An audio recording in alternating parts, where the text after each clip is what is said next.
In our top story, President Jacob Zuma will not have to repay any money for non-security related upgrades to his private home at Nkandla. That's according to Police Minister Nathi Nhleko. He, unlike the public protector, has found that the swimming pool, kraal, chicken run, amphitheatre and visitor centre were necessary security upgrades and says the president is therefore not liable to pay for any of them.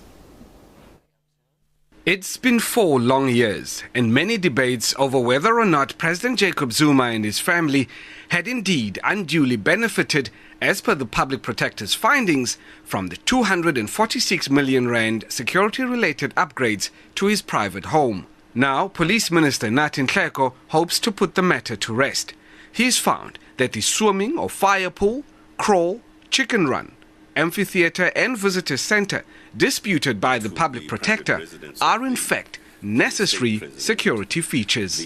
Accordingly, the state president is therefore not liable to pay for any of these security features. He adds that due to all ongoing investigations into Nkandla, other crucial security features had to be delayed. Further security upgrades will now need to be completed as soon as possible. The outstanding security-related work at Nkandla should be funded and completed expeditiously, including the re-evaluation of the current physical security measures. In this instance, the laws and prescripts are to be followed to the letter. The ANC has welcomed the report. For us, as you might be aware, the report is in the hands of the Speaker, and it now paves the way for the creation of a parliamentary mechanism to consider it. Some opposition parties say they are disappointed. We think this report is a whitewash. We think that it was written by a minister whose sole objective is to protect the president. We believe that a different person who assessed the use of the fire pool, etc., would come to a different conclusion. Therefore, we will be tabling to see what happens with the ad hoc committee. Furthermore, we've written to our lawyers. Our lawyers are considering what action we can take because we believe ultimately the president must account for this issue. And whilst we appreciate the president does require a degree of protection, the exorbitant expenses that have been incurred are totally unacceptable, and we now hear that there will be further expenses which still need to be calculated. What came out as the report today is an insult to the people of the Republic of South Africa. And at any rate, it was expected to come out as it did because it's a report where the president had commissioned an honorable member who is a member of his executive to actually check on recommendations from him. I mean, which member of the executive can find his boss guilty? It has left us with a whole host, a bouquet of questions than answers that the public expected.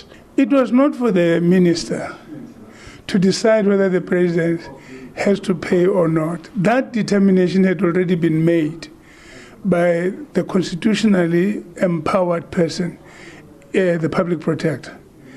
The issue was to determine how much was to be paid for those items which were clearly not security related. We have to look at some alternatives. We will have to go through the ad hoc process most probably and get that behind us. I have no expectations that will be any different from what we've seen in this report by the Minister. Meanwhile, Public Works Minister Thulas Nxesi says disciplinary actions against 11 government officials implicated in improper actions on Nkandla have been delayed as they await the outcome of a High Court decision.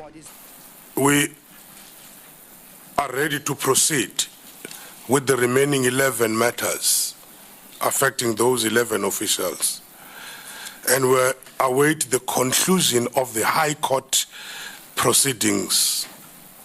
And we want to emphasize here, High Court proceedings which were brought by the media, who have requested access to the disciplinary proceedings.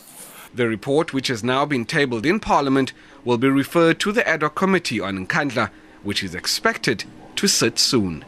Nkandla, SABC News, Parliament. Let's continue with the reaction to Nathi Nhleko's report. Let's take a look at Twitter and see what's coming through. Mbuyiseni Ndlozi tweeted saying, EFF long warned that when Nhleko comes to speak, he will cook the Nkandla report. Now we are told that a swimming pool is a security feature.